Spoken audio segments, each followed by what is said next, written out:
Sistem Super Devouring. Bab 181, Suap. Kemudian, Ye Xuan mulai mengobrak-abrik kotak dan laci, mengeluarkan barang-barang di Song Caijing satu persatu. Dalam waktu singkat, dia memutar matanya lebih dari selusin kali. Apa-apaan isi cincin Qiankun ini? Hei, dasar bajingan, tak apa kau mengambil barang, tapi kenapa kau melempar-lempar barangku? Song Caijing berkata dengan marah. Saat ini, gua itu sudah penuh dengan tumpukan pakaian gadis-gadis, termasuk banyak pakaian luar, dan juga sejumlah ikat perut dan celana dalam yang memiliki aroma tubuh Song Caijing. Ye Xuan tidak tahan melihatnya. Ye Xuan yakin.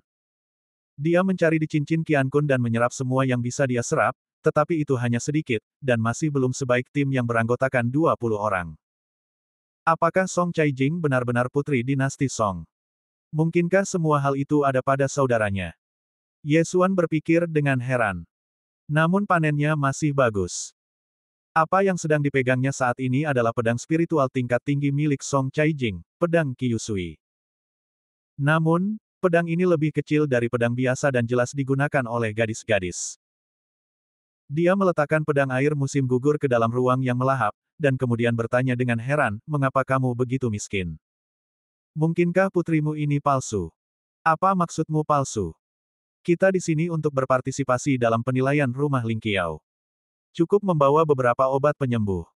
Mengapa kita membutuhkan begitu banyak barang? Balas Song Caijing. Kami. Ye Xuan memutar matanya lagi. Jadi, hal yang sama terjadi pada Song Juyu. Apakah dia masih putra mahkota? Apakah dia masih pangeran dan putri suatu dinasti? Tang Tian dapat dengan mudah menghasilkan 2000 kristal kelas menengah, tetapi mereka tidak punya apa-apa. Song Caijing ini juga berada di alam mendalam sejati, dan merupakan pasukan tempur teratas dalam perang dinasti ini. Dia tidak perlu meninggalkan semuanya dengan Song Jue. Tampaknya apa yang dia katakan itu benar.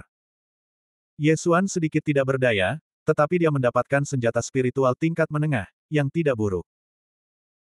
Hei, bajingan, jika kau melepaskanku, aku akan mencari seseorang untuk memberimu kristal itu setelah aku memasuki rumah Lingqiao. Berapa yang kau butuhkan? 100.000 atau 200.000?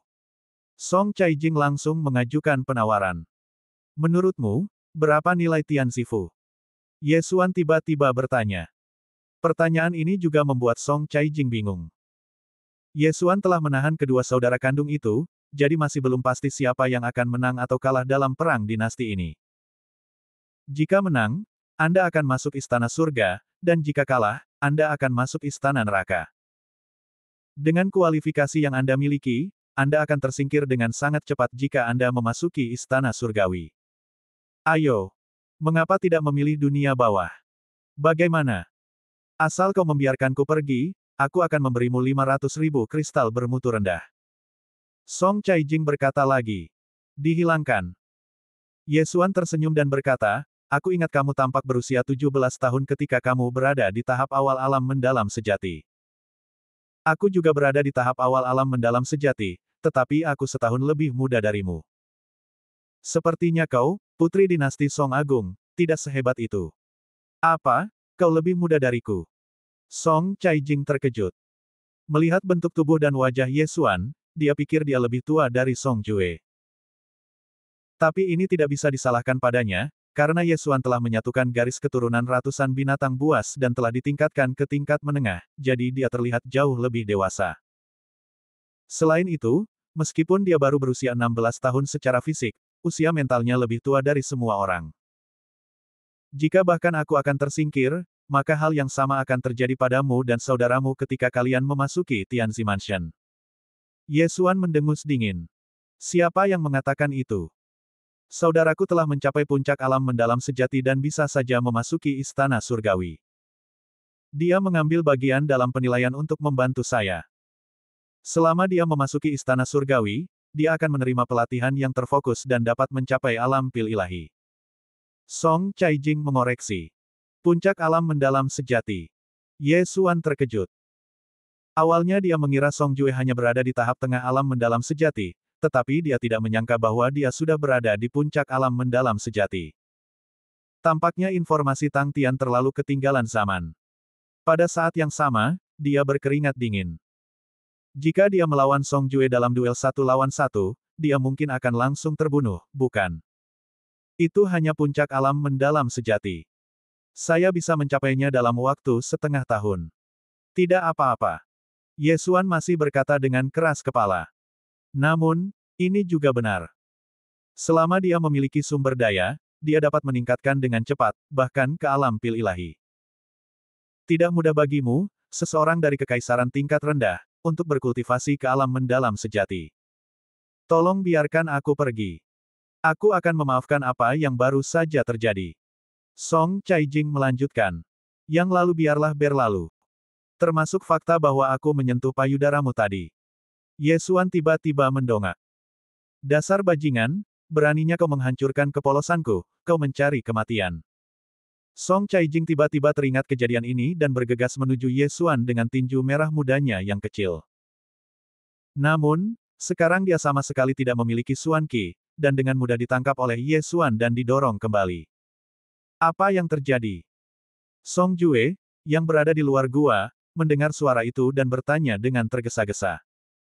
Tidak ada, adikmu ingin membunuhku. Ye Xuan menjawab. Kakak, aku baik-baik saja. Song Caijing juga menjawab, tetapi setelah dia selesai berbicara, dia menatap Ye Xuan dengan kejam dan mengancam, jika kau memberitahu ini kepada siapapun, kau pasti akan mati dengan menyedihkan. Cek, dasar jalang, menjauhlah dan jangan ganggu aku. Ye Xuan berkata dengan tidak sabar dan mulai menutup matanya untuk beristirahat. Melihat tidak ada perbaikan dalam situasi itu, Song Caijing hanya bisa menyingkirkan cincin Qiankun di tanah, menyingkirkan pakaiannya, menatap Ye Xuan dengan tatapan membunuh, lalu berjalan sampai akhir. Meskipun Ye Xuan memejamkan matanya, setiap gerakan Song Caijing tidak bisa lepas dari persepsinya. Tidak mungkin baginya untuk melarikan diri. Setelah beberapa saat, Song Caijing benar-benar berjingkat ke arah Ye Xuan. Tetapi sebelum Ye Xuan membuka matanya, dia tersipu dan berbisik, bajingan, aku akan ke toilet. Pergi ke sudut. Ye Xuan menjawab dengan acuh tak acuh tanpa membuka matanya. Kamu. Song Caijing ingin membunuh Ye Xuan dengan satu pedang. Semua wanita itu sama. Saya bisa memberimu sebanyak yang saya inginkan. Aku tidak perlu melihat milikmu. Ye Xuan menambahkan. Kalimat ini hampir membuat Song Caijing menjadi gila. Kau membandingkanku dengan wanita lain. Song Caijing bertanya, menahan amarahnya. Bukankah mereka berdua hanya memiliki satu payudara dan satu pantat? Mungkinkah putri-putri dinasti Song memiliki payudara ekstra? Ye Xuan membalas. Dasar bajingan bau, dan sekarang aku belum memintamu untuk melepaskanku, apakah kau akan mati jika keluar sekali saja? Song Caijing berteriak dengan marah. Tidak, pergilah ke sudut dan lakukan itu, kalau tidak kau akan mengompol. Ye Xuan berkata dan mengabaikannya. Itu hanya pergi ke toilet, kau dapat menemukan tempat di mana saja. Mengapa pergi ke hutan? Apakah kau tidak takut ular berbisa? Song Caijing menggertakkan giginya dan menatap Ye Xuan dengan tatapan tajam untuk beberapa saat, lalu perlahan berjalan ke sudut. Dia ragu-ragu untuk beberapa saat. Gua itu sangat gelap, dan dia hanya bisa melihat samar-samar sosok Ye Xuan. Dia menduga bahwa Ye Xuan juga orang yang sama. Dia menatap Ye Xuan lagi, menggertakkan giginya, berjalan ke sudut, lalu diam-diam melepaskan ikat pinggangnya dan berjongkok. Saat dia pergi ke kamar mandi, Song Caijing menatap Ye Xuan, takut kalau-kalau dia tiba-tiba berdiri. Percikan. Suara gemericik air terdengar di telinga Ye Xuan. Akhir bab 182. Ye Xuan tiba-tiba membuka matanya. Dia mengira Song Caijing berpura-pura pergi ke kamar mandi sebagai tipuan, tetapi dia tidak menyangka bahwa dia benar-benar harus buang air kecil. Meskipun di dalam gua sangat gelap, dia memiliki darah macan tutul bayangan di tubuhnya dan memiliki kemampuan penglihatan malam. Ketika ia membuka matanya, pantat putih terlihat dalam pandangannya, dan alpaka yang tak terhitung jumlahnya berlari kencang dalam pikirannya. Jika kamu benar-benar ingin buang air kecil, katakan saja padaku. Apakah aku begitu tidak baik? Ye Xuan berkata pada dirinya sendiri. Walaupun dia berkata demikian dalam hatinya, namun sorot matanya jujur dan dia menatap dengan saksama. Dia tidak mengintip, melainkan melihat secara terbuka. Terlebih lagi, Song Caijing bahkan tidak tahu bahwa dia sedang menonton secara terbuka, jadi rasanya sangat menyenangkan. Melihat Song Caijing hampir selesai, Ye Xuan tiba-tiba terbatuk, mengingatkan dirinya untuk tidak tergoda oleh kecantikan. Tetapi batuknya ini hampir membuat Song Caijing takut setengah mati. Seluruh tubuhnya bergetar hebat. Dia bahkan tidak menyekanya dan dengan cepat menarik celananya dan berdiri. Bajingan, apa kau sedang mengintip? Song Caijing bertanya dengan curiga. Saya baru saja mendengar suara air. Gelap sekali, bisakah kamu melihat apakah mata saya terbuka atau tertutup sekarang? Ye Xuan bertanya balik. Song Caijing mendengus pelan, mengabaikan Ye Xuan, dan langsung berjalan ke sudut lain dan berbaring di sisinya. Dia berpikir dalam hatinya, Ye Xuan tidak seburuk itu dan tidak memanfaatkan kesempatan untuk melakukan kesalahan apapun. Waktu berlalu sedikit demi sedikit. Ye Xuan masih duduk di sana dengan mata terpejam, memeriksa berbagai hal dalam sistem pelahap. Dan Song Caijing tertidur karena alasan yang tidak diketahui. Namun, baru pada tengah malam Ye Xuan tiba-tiba mendengar suara aneh. Ye Xuan membuka matanya dan mendapati Song Caijing terbaring di sudut, tetapi tubuhnya sedikit gemetar, tangannya masih menutupi perut bagian bawahnya, alisnya berkerut membentuk cuan, seolah-olah dia sedang menahan rasa sakit. Pada saat ini, Ye Xuan ingat bahwa dia baru saja memukulnya 2 kali. Meskipun pukulan telapak tangan yang kedua tidak berat, dia tidak menunjukkan belas kasihan pada pukulan telapak tangan pertama.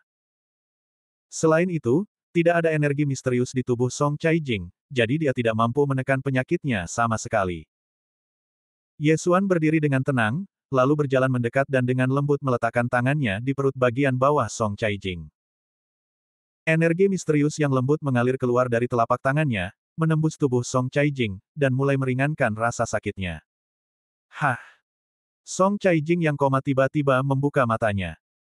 Setelah melihat bayangan hitam mendekat, dia langsung membuka matanya lebar-lebar dan berteriak keras. Bab ini belum selesai, silakan balik halaman, namun sebelum dia bisa berteriak, Ye Xuan menutup mulutnya. Jangan berteriak. Kamu akan merasa lebih baik jika minum pil ini. Ye Xuan menukar pil penyembuhan mahal dari sistem menelan, memasukkannya langsung ke mulut Song Caijing, dan menggunakan energi misteriusnya untuk membantunya memurnikannya. Saat pil itu memasuki perutnya, pil itu segera berubah menjadi arus hangat, dan rasa sakit Song Caijing berkurang lebih dari setengahnya. Setelah itu, Ye Xuan kembali ke tempat duduknya. Awalnya, Song Caijing mengira Ye Xuan akan membunuhnya dan kemudian melarikan diri, tetapi dia tidak menyangka bahwa Ye Xuan benar-benar akan membantunya menyembuhkan luka-lukanya. Ramuan macam apa ini? Sungguh ajaib.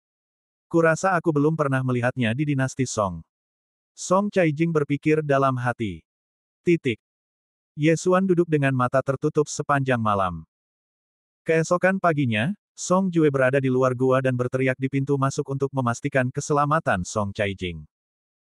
Song Caijing juga telah terbangun sejak lama, dan setelah semalaman pemulihan, luka-lukanya telah sembuh total. Kakak, aku baik-baik saja. Song Caijing menanggapi, lalu berjalan di depan Ye Xuan. Cahaya bersinar masuk, dan baru sekarang dia bisa melihat wajah tegas Ye Xuan dengan jelas. Terima kasih untuk pilnya, kata lagu Caijing. Ye Xuan memejamkan matanya dan berkata, jika kamu mati, saudaramu juga akan memotongku sampai mati. Tetapi kemudian, dia sakit kepala, karena Song Caijing mulai merayunya lagi. Sambil menahan godaan Song Caijing, dia berpikir, aku tidak tahu apa yang terjadi di luar sana. Meskipun Tang Tian telah kehilangan lengannya, Song Juejian dan Song Caijing ada di sini. Tidak ada seorang pun di luar sana yang dapat mengancamnya. Titik. 3 hari telah berlalu sejak Ye Xuan menculik Song Caijing.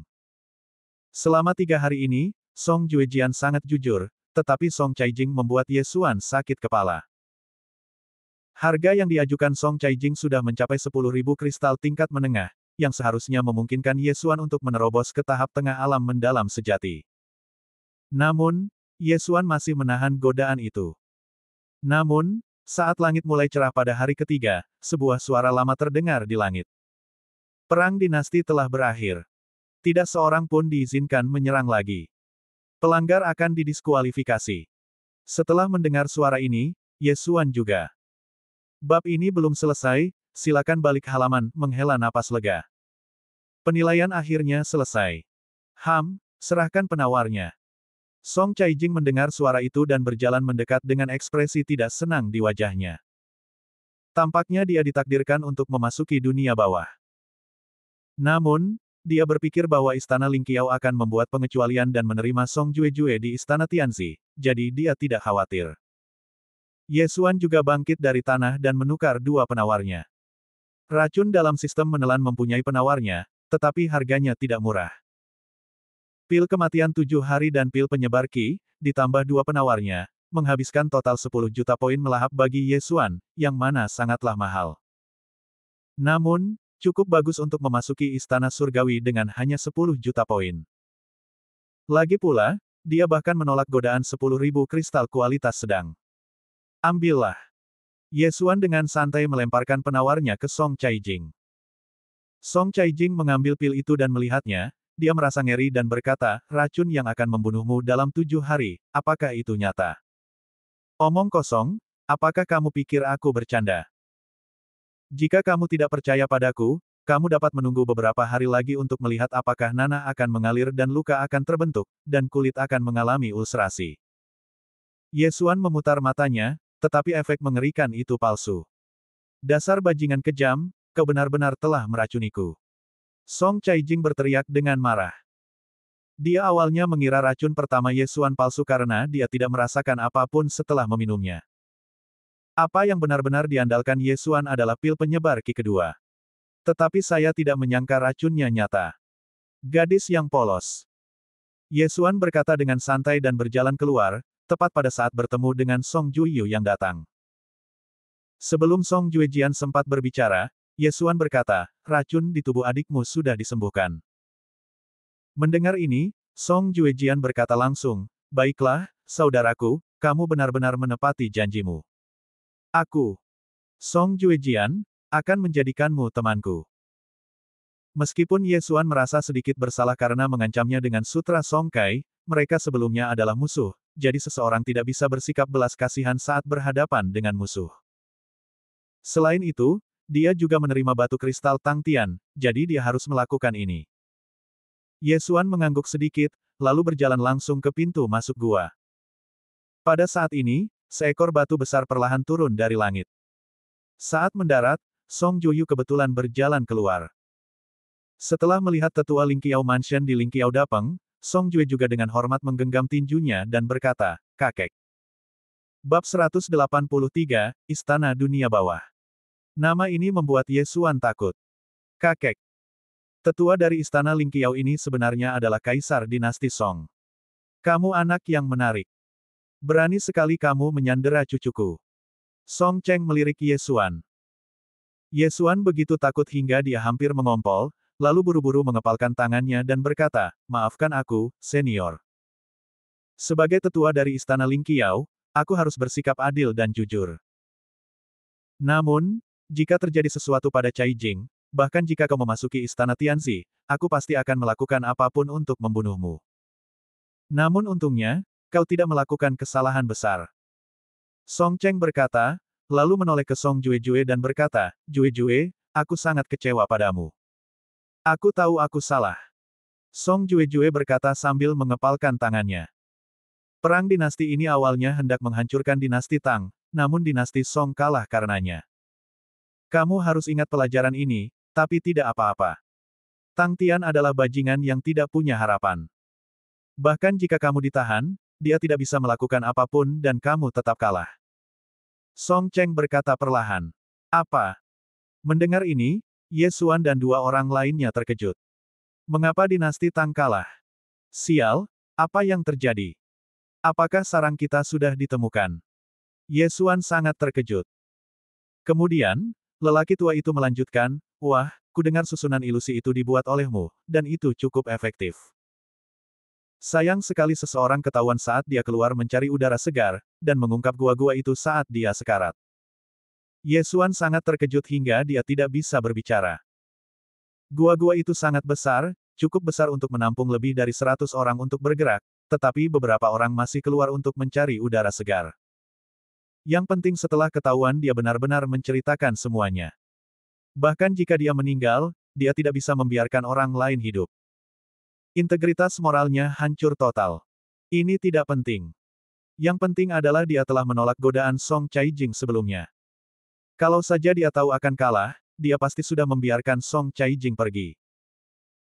Dia setidaknya bisa mendapatkan 10.000 kristal tingkat menengah dan langsung menerobos ke tahap tengah alam mendalam sejati. Sayang. Ye Xuan menggelengkan kepalanya tak berdaya. Ini adalah takdirnya. Ketika lelaki tua itu melihat ekspresi Ye Xuan, dia berkata, "Wah, aku optimis padamu. Sayang sekali kau berada di kubu dinasti Tang dan pihak yang kalah, kalau tidak, aku pasti akan menyediakan tempat untukmu." Bab ini belum selesai, silakan balik halaman. Meskipun Ye Xuan adalah musuh Song Kai, itu hanya di masa lalu. Sekarang perang dinasti telah usai, hal itu adalah sesuatu di masa lalu, dan tidak ada yang terjadi pada Song Kai, jadi dia tidak akan melanjutkannya lebih jauh.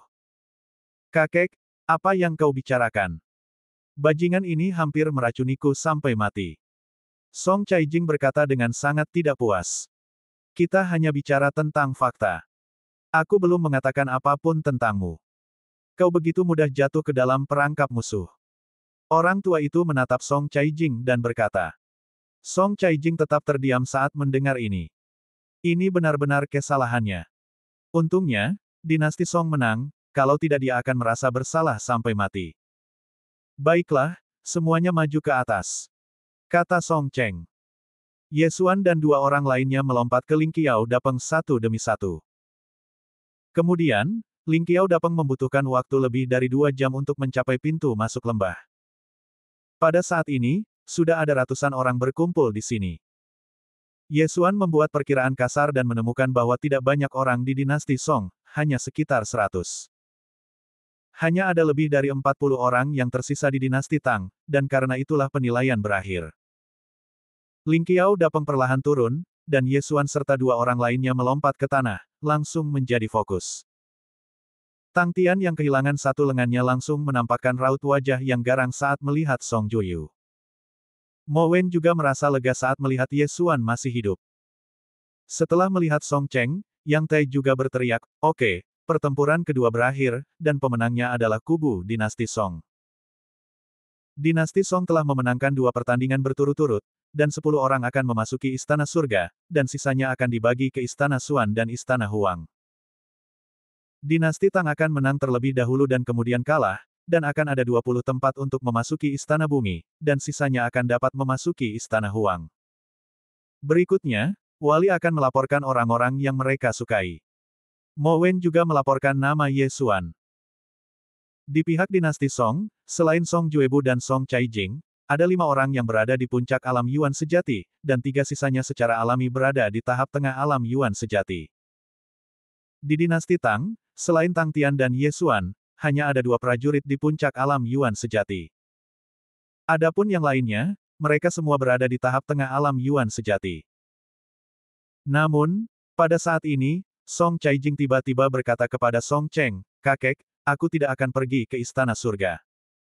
Aku akan pergi ke Istana Dunia Bawah." Apa? Song Cheng terkejut, "Kamu sudah menang, mengapa kamu masih pergi ke Istana Dunia Bawah?" Adik. Bab ini belum selesai, tolong balik halamannya, ada apa denganmu? Song Juejing juga bingung. Dia bisa saja langsung memasuki Istana Tianzi, namun dia mengikuti penilaian hanya untuk memperbolehkan Song Caijing ikut memasuki Istana Tianzi bersamanya. Tapi sekarang, Song Caijing benar-benar berinisiatif mengusulkan untuk pergi ke Istana Dunia Bawah. Kakek, tekanan di Istana Surga terlalu besar. Semua orang di sana berada di puncak alam mendalam sejati. Kakak sudah berada di puncak alam mendalam sejati dan dapat mengimbanginya. Namun, jika aku masuk sebagai orang yang berada di alam mendalam sejati awal, aku mungkin akan segera tersingkir, yang akan sangat memalukan. Jadi, kupikir lebih baik aku pergi ke Istana Bumi. Song Caijing menjelaskan. Ini benar-benar omong kosong. Berapa banyak orang yang bermimpi memasuki Istana Surgawi, tetapi Anda ingin berhenti. Anda sama sekali tidak menghormati otoritas Istana Ling Qiao. Song Cheng berkata terus terang. Kakek, Kakek baru saja mengatakan bahwa aku benar-benar kurang pengalaman. Kalau begitu, aku akan meninggalkan rumah Ling Qiao dan pergi bepergian keluar. Song Caijing mulai mengancam secara langsung. Kamu. Song Cheng sangat marah hingga dia meniup jenggotnya dan tidak bisa berbicara lagi. Kakak, kamu serius? Song Jue tiba-tiba teringat sesuatu dan bertanya. Baiklah, jika aku tidak pergi ke istana dunia bawah, aku tidak akan memasuki istana Ling Qiao. Song Caijing berkata dengan sungguh-sungguh. Oke. Song Jue mengangguk, berbalik dan berkata, kakek, biarkan dia pergi. Faktanya, Song Cheng juga tahu betapa besarnya tekanan di Tianzi Mansion. Rumah Tianzi di rumah Ling Qiao belum memiliki orang baru yang bergabung dalam beberapa tahun terakhir. Semua orang yang tinggal di sana adalah murid lama, dan hampir semuanya berada di puncak alam mendalam sejati. Hampir semua orang ini tinggal menyendiri di kediaman mereka sepanjang hari, berusaha sekuat tenaga untuk menerobos ke alam pil ilahi. Jika Song Caijing masuk, dia mungkin tidak akan bisa tinggal lama di sana, bukan karena dia tersingkir, tetapi karena tidak ada seorang pun yang bisa diajak bicara. Namun berbeda halnya di Istana Bumi. Ada lebih banyak orang di Istana Bumi daripada di Istana Surga. Selain itu, mereka dapat bertukar ide dan mengikuti pelatihan. Suasananya jauh lebih baik daripada di Istana Surga. Setelah berpikir sejenak, Song Cheng akhirnya mengangguk dan berkata, baiklah, tapi kamu tidak boleh bersantai setelah tiba di dunia bawah, oke? Terima kasih, kakek. Song Caijing mengangguk cepat-cepat. Dia adalah kepala pemeriksa Kam dinasti Song dan memiliki wewenang untuk memutuskan siapa yang akan memasuki Istana Tianzi. Dia hanya perlu memberitahu Yang Tai. Setelah mendapat persetujuan, Song Jue menatap Song Caijing tanpa daya. Dia secara alami menebak apa yang dipikirkan Song Caijing dan berbisik, kakak, jangan membuat masalah setelah memasuki dunia bawah. Bab 184, Murid Persiapan. Aku tahu. Song Caijing mengangguk patuh. Baiklah, kalau begitu aku akan pergi dan memberitahu saudara Ye. Kata Song Jueqi, dan berlari menuju perkemahan dinasti Tang. Kakak, jangan. Sebelum Song Caijing bisa bereaksi, Song Juyu sudah datang. Ye Xuan, yang saat ini sedang berbicara dengan Mo Wen, menatap Song Jue yang tiba-tiba berlari di depannya dan bertanya dengan heran, ada apa? Hanya ada dia dan Mo Wen di sini, dan Song Jue pasti datang mencarinya ketika dia berlari. Kakak Ye, meskipun dinasti Tangku menang, adikku memilih untuk memasuki dunia bawah. Aku harap kakak Ye dapat menjaganya. Kata Song Juyu. Ye Xuan juga terkejut ketika mendengar ini dan berkata, apa, dia tidak pergi ke istana surga? Ya, dia tidak percaya diri, jadi dia memilih istana bumi. Aku minta maaf atas segala pelanggaran yang pernah kulakukan padamu sebelumnya. Lagu Juyu mengangguk. Kenapa kau tidak pergi ke istana langit tanpa alasan, tapi malah datang ke istana bumi untuk membalas dendam padaku? Apakah perlu melakukan ini? Ye Xuan berkata tanpa sadar. Pada saat ini, sesosok tubuh rupawan datang berlari dari tempat yang tidak jauh. Kau benar, aku di sini untuk membalas dendam padamu. Cuci lehermu dan tunggu kematianmu. Orang yang datang adalah Song Caijing, dan suaranya cukup keras, yang langsung menarik perhatian orang-orang di sekitarnya. Semua orang yang hadir mengenal putri dari dinasti Song Agung. Mereka pun langsung mulai berspekulasi perbuatan keji apa yang telah dilakukan Ye Xuan hingga membuat Song Caijing begitu marah. Kakak Ye, dia memang sudah terbiasa bersikap keras kepala, tolong jangan dimasukkan ke hati. Song Jueqi berkata tergesa-gesa. Ye Xuan juga tidak berdaya dan berkata, jika kamu ingin membalas dendam, balas dendamlah. Mengapa repot-repot meninggalkan Tianzi Mansion? Tahukah kamu berapa banyak orang yang ingin memasuki Tianzi Mansion? Apa pedulimu? Aku bisa pergi kemanapun aku mau. Apa kau takut? Song Caijing mendengus. Cuma bercanda. Ye Xuan terlalu malas untuk memperhatikan. Meskipun Song Caijing memiliki seni bela diri spiritual tingkat atas, dia juga akan dapat mempelajarinya setelah memasuki rumah Ling Qiao. Saat itu, dia pasti bisa mengalahkan Song Caijing sampai mati. Kakak Ye, aku minta tolong padamu untuk menjaga adikku. Song Jue berkata dengan suara rendah. Setelah mendengar ini, Song Caijing langsung berkata dengan nada tidak puas, "Kakak, apakah kamu memperlakukanku seperti hewan peliharaan? Apa maksudmu dengan merawatku? Saudari, kita semua adalah sesama murid, janganlah bertindak terlalu jauh." Song Juejing mengabaikannya, dan berbalik serta lari setelah mengatakan itu. "Sial, kenapa kau lari? Aku belum setuju." Ye Xuan memutar matanya. Ini benar-benar sepasang kakak beradik yang aneh. Namun, ini bukan intinya. Intinya adalah hari-harinya ke depan mungkin akan sulit. Song Caijing pasti akan menimbulkan masalah baginya jika dia menaruh dendam padanya. Selain itu, ada masalah lain, yaitu Tang Tian. Tang Tian pernah dipotong salah satu tangannya oleh Song Jue, hanya menyisakan tangan kanannya, namun Song Jue memperlakukannya seperti saudara. Dia melirik dan melihat Tang Tian sedang melihat ke arah ini dengan tatapan membunuh. Song Juezi mungkin tidak bermaksud begitu. Sungguh tragis. Ye Xuan berkata dengan getir dalam hatinya. Dia hanya ingin meningkatkan kemampuan dengan baik dan tidak ingin menimbulkan terlalu banyak masalah. Akan tetapi, dia sekarang adalah seorang yang berstatus tinggi, yaitu murid Ling Qiao Mansion. Jika Tang Tian ingin berurusan dengannya, dia juga harus mempertimbangkan berat badannya sendiri. Bajingan, hati-hati lain kali. Aku mungkin akan menusukmu dengan pedang kapan saja. Song Caijing berbisik pada Ye Xuan. Ye Xuan terlalu malas untuk memperhatikan. Meskipun Song Jue memintanya untuk menjaga Song Caijing, dia tidak setuju. Lagi pula, Song Caijing sudah dewasa, mungkinkah dia akan melarikan diri? Kemudian, sesepuh istana Ling Qiao menggendong ke-21 orang ini di atas Ling Qiao Peng dan terbang ke istana bumi. Kakek Song Caijing, Song Cheng, juga pergi bersama 9 orang lainnya. Adapun orang-orang lainnya, mereka pergi ke Xuan Mansion atau Huang Mansion. Awalnya, terdapat lebih dari 2.000 orang dari 4 dinasti dan ratusan kerajaan, tetapi saat ini, kurang dari 100 orang yang selamat, yang memang hanya 1 dari 10. Ling Qiao Dapeng terbang cukup lama dan akhirnya terbang ke suatu area yang ada gedung-gedungnya. Istana Dunia Bawah. 4 istana di rumah Ling Qiaoku, Tian di Xuan Huang, masing-masing membentuk 4 urat nadi. Istana Bumi adalah yang kedua setelah Istana Langit. Vitalitas langit dan bumi sangat melimpah. Selama bertahun-tahun, banyak murid di alam pil ilahi telah muncul, dan beberapa bahkan telah membuat nama untuk diri mereka sendiri di Zhongshu. Setelah Anda masuk, Anda harus berlatih keras dan jangan mencoreng reputasi rumah Ling Qiao. Yang Tai berkata kepada 21 orang di belakangnya di Ling Qiao Dapeng. Ya. Sekelompok orang mengangguk dengan sungguh-sungguh, dan wajah tegang mereka sudah mengendur. Mulai hari ini, mereka adalah murid Ling Qiao Mansion.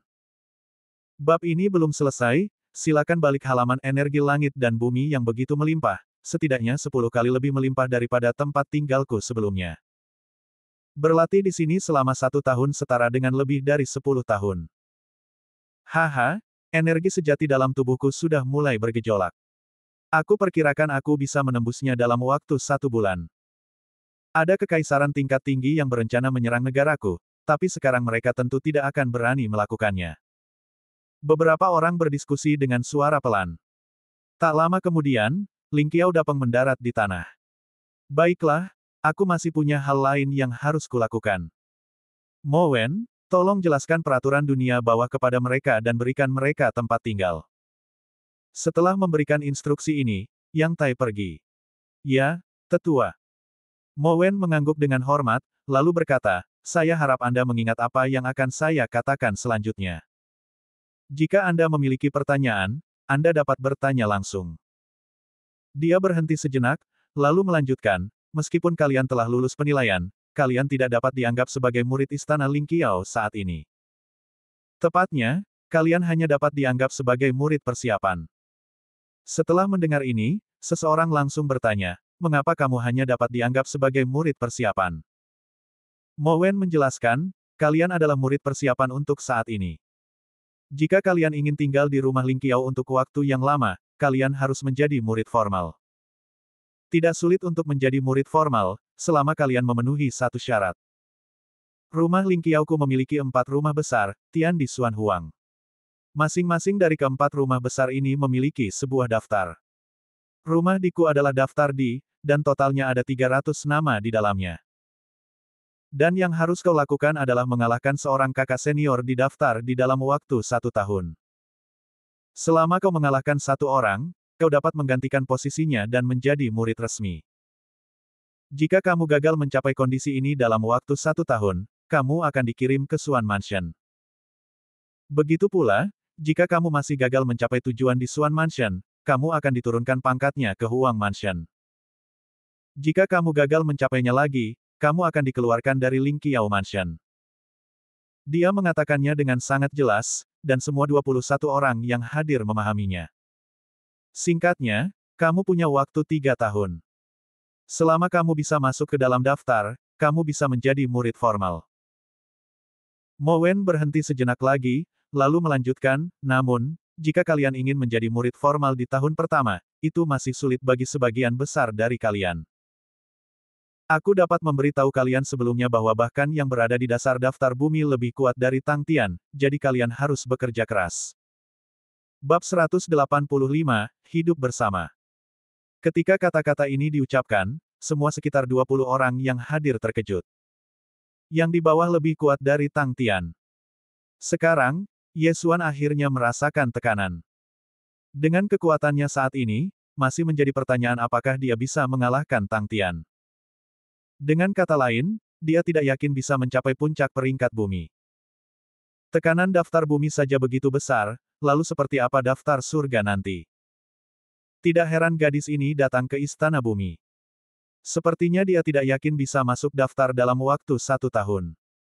Namun, jika memang begitu, mengapa dia masih perlu mengikuti penilaian? Kualifikasinya sudah pasti cukup untuk langsung masuk ke istana misteri. Ye Xuan juga diam-diam berpikir bahwa ini sama sekali tidak perlu. Namun, jika Song Caijing memberikan kesempatan ini kepada orang lain, mereka pasti akan memilih untuk memasuki Tianzi Mansion. Sekalipun aku akan tersingkir setelah setahun, sungguh baik bisa tinggal di inti Ling Qiao Mansion selama setahun. Selain itu, sebelum kalian menjadi murid resmi, kalian tidak akan menikmati manfaat dari rumah Ling Qiao. Satu-satunya hal yang dapat kalian nikmati adalah vitalitas langit dan bumi. Tentu saja, ada tempat lain yang dapat memungkinkan kalian untuk berkembang, yaitu pergi ke aula pelatihan untuk mengerjakan tugas. Kata Mo Wen. Ketika kata-kata ini diucapkan, suasana hati semua orang turun drastis.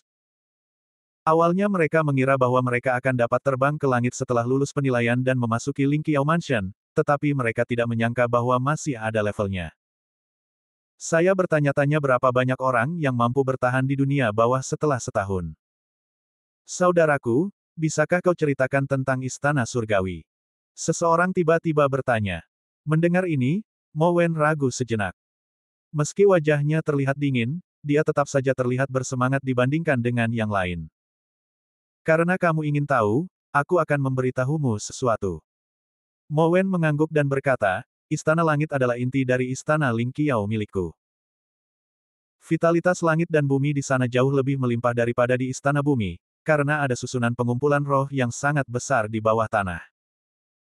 Vitalitas langit dan bumi di 3 istana di Xuan dan Huang sebenarnya adalah limpahan dari Istana Langit. Pada saat yang sama, para penjaga, tetua, dan kepala Istana Ling Qiao Ku semuanya tinggal di Istana Surga. Dapat dikatakan bahwa Istana Surga adalah Istana Ling Qiao yang sebenarnya, dan 3 istana di Xuan dan Huang hanyalah tiruan. Aku juga seorang murid Istana Surga, tetapi sayangnya aku tidak memiliki harapan untuk menerobos ke alam pil ilahi dalam kehidupan ini, jadi aku mengundurkan diri dan menjadi seorang penjaga. Seluruh hadirin kembali terdiam. Bab ini belum selesai, silakan balik halaman Istana Bumi memiliki vitalitas langit dan bumi yang begitu melimpah, tetapi itu hanyalah luapan dari Istana Langit. Lalu, sampai sejauh mana vitalitas langit dan bumi di Istana Surgawi akan melimpah? Berapa kali itu dunia bawah? Ganda atau 3 kali lipat? Atau 5 kali? Saudaraku, kamu masih sangat muda, mengapa kamu tidak memiliki harapan untuk menerobos ke alam pil ilahi? Orang lain bertanya. Mo Wen tersenyum pahit dan berkata, Meridian sudah terbentuk, jadi tidak ada harapan untuk menerobos. Hanya jika Anda menerobos ke alam dan Yuan setengah langkah sebelum usia 25 tahun, Anda akan memiliki kesempatan untuk menerobos ke alam dan ilahi di masa depan. Jika tidak, itu tidak mungkin. Tidak ada pengecualian di rumah Ling Qiao selama bertahun-tahun. Saudaraku, apa itu alam dan Yuan setengah langkah? Mengapa aku belum pernah mendengarnya? Mo Wen melanjutkan penjelasannya, alam dan Yuan setengah langkah ini adalah alam transisi antara alam mendalam sejati dan alam dan ilahi. Alam mendalam sejati menggunakan Xuan Qi, sedangkan alam dan ilahi menggunakan Dan Yuan.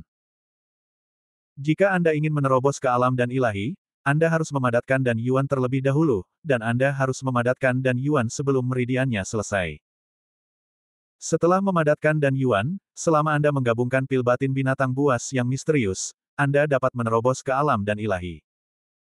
Sebenarnya, hal-hal ini terlalu dini bagi kebanyakan orang yang hadir.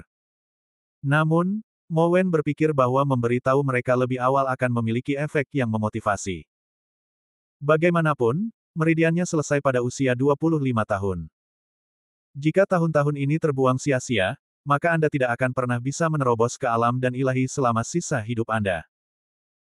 Semua orang yang hadir terdiam, diam-diam berkata dalam hati mereka bahwa mereka tidak boleh bersantai dalam beberapa tahun ke depan. Saya memadatkan Dan Yuan ketika saya berusia 27 tahun. Jika aku dengan paksa menggabungkan pil batin binatang misterius, aku akan meledak dan mati. Mo Wen mendesah. Pada usia 27, dia hanya 2 tahun lebih lambat, tetapi hanya selisih 2 tahun yang mencegahnya menerobos ke alam pil ilahi selama sisa hidupnya. Baiklah, mari kita mulai. Mo Wen tiba-tiba berkata, selanjutnya, aku akan menugaskan akomodasi untukmu, 2 orang per halaman, dan mereka yang namanya aku bacakan akan tinggal bersama. Ye Xuan, Song Caijing. Sebelum dia selesai berbicara, Song Caijing berseru, kakak senior, kamu ingin aku, seorang gadis, untuk tinggal bersamanya. Apa yang salah dengan itu? Mo Wen bertanya balik. Ini. Song Caijing memutar matanya dan mendapati bahwa itu bukan apa-apa, jadi dia tidak menolak. Namun, Ye Xuan memiliki beberapa keberatan. Jelas bahwa Song Caijing datang ke sini untuknya, tetapi Mo Wen masih mengaturnya bersama. Bukankah ini jebakan? Bagaimana jika dia bangun di tengah malam dan menusuknya dengan pedang? Bukankah dia akan terkutuk? Namun, Ye Xuan lupa saat ini bahwa Song Caijing adalah seorang putri dari dinasti Song, dan ada banyak orang yang hadir yang ingin menjilatnya. Selain itu, Song Caijing tidak buruk rupa, dan tinggal di halaman yang sama dengan seorang wanita cantik adalah keuntungan tersembunyi. Mo Wen mengabaikan Ye Xuan dan terus membacakan nama-nama. Total ada 11 halaman, dan yang terakhir diberikan kepada Tang Tian. Kedua pengawalnya terbunuh seketika oleh kapak Song Juezi, dan satu lengannya juga dipotong. Dia penuh dengan kebencian, jadi tidak ada yang berani tinggal bersamanya. Segera, akomodasi dialokasikan, dan kemudian Mo Wen pergi. Namun, sebelum pergi, dia memberitahu Ye Xuan di mana dia tinggal dan mengatakan kepadanya bahwa dia bisa datang kepadanya jika dia mengalami kesulitan. Saya bertemu dengan seorang kakak senior yang baik. Ye Xuan mendesah dalam hatinya. Saat ini, dia sudah tinggal di halaman yang sama dengan Song Caijing.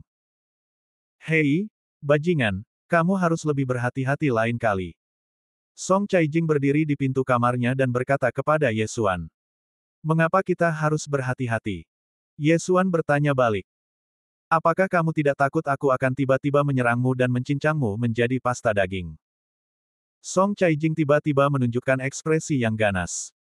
Apa yang kamu gunakan untuk mencincangnya? Ye Xuan terus bertanya. Song Caijing juga tercengang ketika mendengar ini. Dia menemukan bahwa senjatanya telah diambil oleh Ye Xuan, dan dia tidak memiliki satu pun senjata.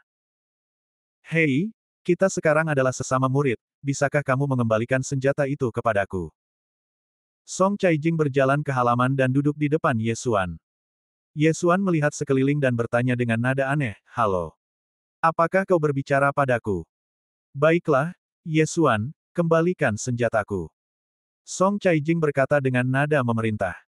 Mengapa kau terdengar seperti sedang berbicara dengan bawahan? Biarkan saya mengoreksi Anda. Aku bukan bawahanmu dan aku juga bukan warga dinasti Songmu. Jika kau ingin senjatamu kembali, tunjukkanlah ketulusanmu. Ye Xuan tiba-tiba mengeluarkan sepanci anggur buah dari sistem devouring, yang dibelinya di Kekaisaran Suanyang. Ketika Song Caijing mendengar ini, ia langsung menggertakkan giginya dan berkata, "Bajingan, jangan bertindak terlalu jauh.